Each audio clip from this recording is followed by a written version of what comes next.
আসসালামু আলাইকুম guys. Oppo Reno 8 সিরিজের স্মার্টফোনগুলো একটু বেশি ইন্টারেস্টিং এবং একটু বেশি স্পেশাল হয়ে থাকে। কেন? বা এর ডিজাইন, এর লুক, এর পারফরম্যান্স, এর ক্যামেরা আর এর গুড আপডেট প্রোভাইড করার জন্য। এর Oppo Reno 8 Pro Plus-ও কিন্তু আমরা সেম জিনিস লক্ষ্য করতে যাচ্ছি। হ্যাঁ বন্ধুরা, আপনি ঠিকই শুনেছেন। সো গাইস, আজকে আমরা এই ভিডিওতে Oppo Reno 8 Pro Plus 5G স্মার্টফোনটির আনবক্সিং অ্যান্ড ফার্স্ট ইমপ্রেশন সম্পর্কে জানবো। চলুন বন্ধুরা, ভিডিওটি শুরু করি। বন্ধুরা, ভিডিওটি শুরু করার আগে যে কথাটি না বললেন, আপনি যদি অনলাইন টিপস প্রো বাংলায় চ্যানেলে কোনো নতুন হয়ে থাকেন তাহলে প্লিজ সাবস্ক্রাইব করে হয়ে যাবেন অনলাইন টিপস প্রো বাংলায় চ্যানেল ফ্যামিলি মেম্বার এবং পাশে থাকা বেল আইকনটি অল করে দিবেন। প্রথমে যদি আনবক্সিং নিয়ে কথা বলে দেখতে পাচ্ছেন যেখানে Oppo Reno এটা মেনশন করেছে এবং এই বক্সটির লিডটি ওপেন করার সাথে সাথে একটি স্মল বক্স পাবেন।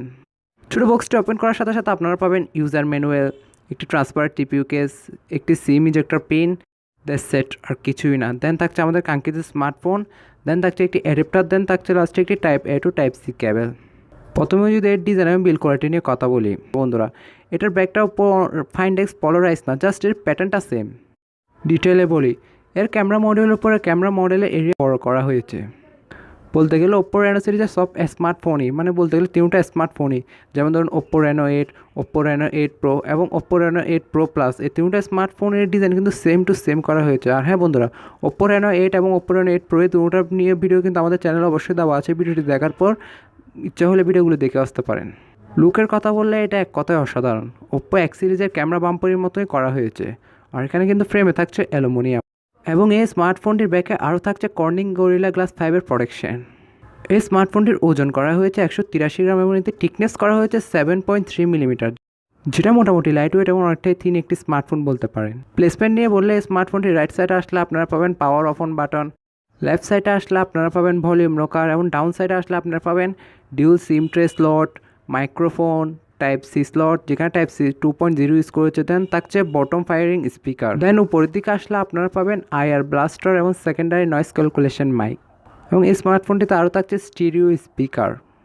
ডিসপ্লে নিয়ে বললে এই স্মার্টফোনটির সামনে আসলে আপনারা একটি ফ্ল্যাট 6.7 ইঞ্চির ফুল এইচডি প্লাসের 120 হার্জের একটি অ্যামোলেড ডিসপ্লে পাবেন, যার রেগুলেশন হচ্ছে 1080x2412 পিক্সেল। ডিসপ্লেটিতে থাকছে 19.3% স্ক্রিন টু বডি রেশিও।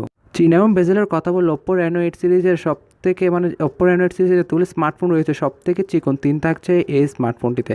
এই স্মার্টফোনটিতে আপনি 2.37 মিলিমিটারের চিনাউন বেজেল থাকছে এবং স্ক্রিনে অনেকটাই হালকা সাইজের আপনার ন্যারো বর্ডার পাচ্ছেন।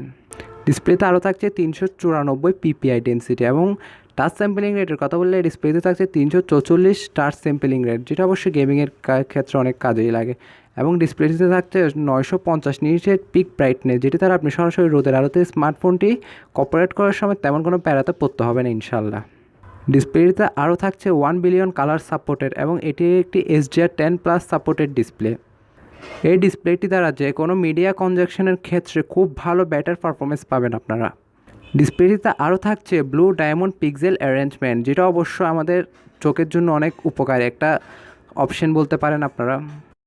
ফোনে আরও থাকছে সুপার সেন্সিং ইঞ্জিন, যেটা সকল ধরনের ভিডিও অ্যাপে কিন্তু সাপোর্ট করে। আর এই ডিসপ্লেটিকে প্রোটেকশন করার জন্য থাকছে কর্নিং গরিলা গ্লাস 5-এর প্রোটেকশন। অল এবার ডিসপ্লে কোয়ালিটিতে কিন্তু এখানে সুপার দিয়েছে Oppo এবার। এটি তারা যে কোনো কন্টেন্ট ওয়াচ করার সময় আপনারা শার্পনেস এবং ব্রাইটনেসের ঘাটতি তেমন লক্ষ্য করবেন না। এবার কথা বলা যাক এর ক্যামেরা ব্যাপারে। সো গাইস, এর ব্যাকে আসলে আপনারা ট্রিপল ক্যামেরা সেটআপ পাবেন, যার প্রাইমারিতে থাকছে 15 মেগাপিক্সেলের একটি ওয়াইড সেন্সর, যার অ্যাপারচার হচ্ছে f1.8 এবং এটি একটি সোনির IMX766 সেন্সর। এবং সেকেন্ডারিতে আসলে আপনারা 8 মেগাপিক্সেলের একটি আলট্রা ওয়াইড সেন্সর পেয়ে যাবেন, যার অ্যাপারচার হচ্ছে f2.2, যেটি দ্বারা আপনার 112 ডিগ্রি পর্যন্ত ফিল্ড ভিউ কভার করতে পারবেন। এবং এটিও একটি সোনির IMX355 সেন্সর। এবং থার্ড আসলে 2 মেগাপিক্সেলের একটি ম্যাক্রো পাবেন, যার অ্যাপারচার 2.4 উইথ এলইডি ফ্ল্যাশ। এটির ব্যাক ক্যামেরা মেরিসিলিকন এক্স চিপ থাকছে, যেটা অবশ্য Oppo তাদের ফ্ল্যাগশিপ লেভেলের স্মার্টফোনগুলোতে ইউজ করেছে। মিনস Oppo Find Xও কিন্তু এরকম সেম একটি মেরিসিলিকন এক্স চিপ প্রোভাইড করেছে এবং এটি ক্যামেরার নিচে মেনশন করে দিয়েছে, তা অবশ্যই আপনার স্ক্রিনে দেখতে পাচ্ছেন। এবং এই ব্যাক ক্যামেরা ছাড়া যে কোনো ছবি তুললে আপনারা শার্পনেস এবং ডিটেলসের ঘাটতি তেমন লক্ষ্য করবেন না। থাকছে এখানে AI টার্ন অন, ডে টাইমে কিন্তু আপনি ভালো ভালো ছবিগুলো ক্যাপচার করতে পারবেন। এখানে আরও থাকছে নাইট মোড, যেটার মাধ্যমে নাইট টাইমে ভালো ভালো ছবিগুলো ক্যাপচার করতে পারবেন। এবং নাইট মোড থাকার কারণে আপনি লো লাইটেও যে কোনো ছবি, যে কোনো ভিডিও এবং যে কোনো জিনিস ভালোভাবেই শ্যুট করতে পারবেন। এর ব্যাক ক্যামেরা ফিউচার হিসেবে থাকছে LED flash, HDR panorama etcetera. এমন এটি ব্যাক ক্যামেরা দ্বারা আপনারা সর্বোচ্চ 4K তে 30 FPS এর ভিডিওগুলো শ্যুট করতে পারবেন, আর 1080p-তে 120 FPS এর ভিডিওগুলো শ্যুট করতে পারবেন। সবচেয়ে দুঃখজনক বিষয় হচ্ছে এখানে ব্যাক ক্যামেরাতে থাকছে না কোনো ওআইএস, তবে থাকছে জাইরো ইআইএস। আমার এটা মনে হয় জাইরো ইআইএস এর বদলে এখানে ওআইএস দেওয়া উচিত ছিল। তবে আপনাদের কেমন লেগেছে তা অবশ্যই কমেন্ট করে জানাবেন। এই স্মার্টফোনটি ফ্রন্ট আসলে আপনার 32 মেগাপিক্সেলের একটি সেন্ট্রাল পাঞ্চল সেলফি ক্যামেরা পাবেন, যার অ্যাপারচার হচ্ছে f2.5 এবং এটিও একটি সোনি সেন্সর। এখানে সোনির IMX709 এই সেন্সরটি ব্যবহার করেছে। সেলফি ক্যামেরা দ্বারা আপনি ভালো ভালো সেলফিগুলো তুলতে পারবেন, কারণ এখানে ব্যাটার অপটিমাইজেশন অটো অপশনটি থাকছে। আর সেলফি ক্যামেরা ফিউচার হিসেবে থাকছে এইচডিআর, প্যানোরামা ইত্যাদি ইত্যাদি। তবে সেলফি ক্যামেরা দ্বারা আপনি সর্বোচ্চ 1080p 30 FPS ভিডিওগুলো শ্যুট করতে পারবেন। এখানেও থাকছে না কোনো ইআইএস। তো আমার এখানে অনেক খারাপ লেগেছে, এটা যে প্রাইস রেঞ্জে লঞ্চ হয়েছে সেই হিসেবে এখানে 2K অথবা 4K অপশনটি দেওয়া উচিত ছিল সেলফি ক্যামেরাতে। সো গাইস, এবার কথা বলা যায় এই স্মার্টফোনটির ওএস মিনস অপারেটিং সিস্টেম নিয়ে। এই স্মার্টফোনটিতে থাকছে out of the box Android 12 and তার ব্যাকএন্ডে থাকছে কালার ওএস 12.1, যে ওএসটি দ্বারা বর্তমানে আপনি খুবই ভালো একটি স্মুথ এক্সপিরিয়েন্স পাবেন। তার সাথে এর ওএসে কিন্তু প্রাইভেসিতেও কিন্তু ইমপ্রুভমেন্ট এনেছে। পারফরমেন্স নিয়ে বললে স্মার্টফোনটিতে চিপসেট হিসেবে থাকছে মিডিয়াটেক ডায়মন্ডসিটি 8100 ম্যাক্স, যেটি মিডিয়াটেক ডায়মন্ডসিটি 8100 একটি অপটিমাইজ ভার্সন বলতে পারেন, এবং এটি TMMC 5mm ফেব্রিকেশনের উপর তৈরি করে একটি অক্টা-কোর প্রসেসর, যার ম্যাক্সিমাম ক্লক স্পিড হচ্ছে 2.85 GHz, এবং জিপিইউ হিসেবে থাকছে মালে G610MC6। মিডিয়াটেক ডায়মন্ডসিটি 8100 ম্যাক্স এর চিপসেটটি আনটুতু বেঞ্চমার্কে প্রায় 7,96,000 প্লাস রেজাল্ট এসেছিল। আর রিড এবং রাইডের স্পিড নিয়ে কথা বলে তাহলে অবশ্যই দেখতে পাচ্ছেন, স্কোর নিয়ে বললে অলমোস্ট ফ্ল্যাগশিপ লেভেলের স্কোর এসেছে। এই প্রসেসরটি দ্বারা আপনি অনার অফ কিং 120 FPS এর অপশন পাবেন, বাট আপনি অ্যাভারেজ FPS পাবেন কিন্তু 119.2। আর জেন্সি ইমফ্যাক্টের মতন হাই লেভেলের গেমগুলো আপনি 60 FPS এর অপশন পেলেও আপনি এখানে মিনিমাম FPS পাবেন 39.1। পাবজি মোবাইলেও আপনি মোটামুটি হাই গ্রাফিক্সে রেখে খেলতে পারবেন, বাট আমি অবশ্য বলবো যে আপনি মিডিয়াম গ্রাফিক্সে রেখে খেলা, বিকজ হাই গ্রাফিক্সে রেখে টুকটাক ল্যাগের দেখা পাবেন। অন্যান্য গেম যেমন free fire max, free fire এবং সিওডি, এসব গেম কিন্তু আপনি হাই গ্রাফিক্সে রেখে অনায়াসেই খেলতে পারবেন। এসব গেম খেলার ক্ষেত্রে কিন্তু কোনো প্রকার ল্যাগ অথবা ফ্রেম ড্রপের ইস্যু তেমন লক্ষ্য করবেন না। আর গেমিংয়ের জন্য আরও থাকছে সুপার ক্রিস্টালাইন গ্রাফিক্স কুলিং, এবং গেম খেলার সময় আপনারা সর্বোচ্চ হাই টেম্পারেচার লক্ষ্য করবেন 42 ডিগ্রি সেলসিয়াসের আশেপাশে। এটা দ্বারা আপনারা যে কোনো ভিডিও এডিটিং এবং মাল্টিটাস্কিং কাজ কিন্তু খুবই সহজ এবং অনায়াসেই করতে পারবেন। ব্যাটারি নিয়ে বললে স্মার্টফোনটিকে ব্যাকআপ করার জন্য থাকছে 4500 mAh একটি ব্যাটারি, যেটা দ্বারা আপনি অ্যাভারেজ ইউজে 1 থেকে 1.5 দিন পর্যন্ত ব্যাকআপ পাবেন।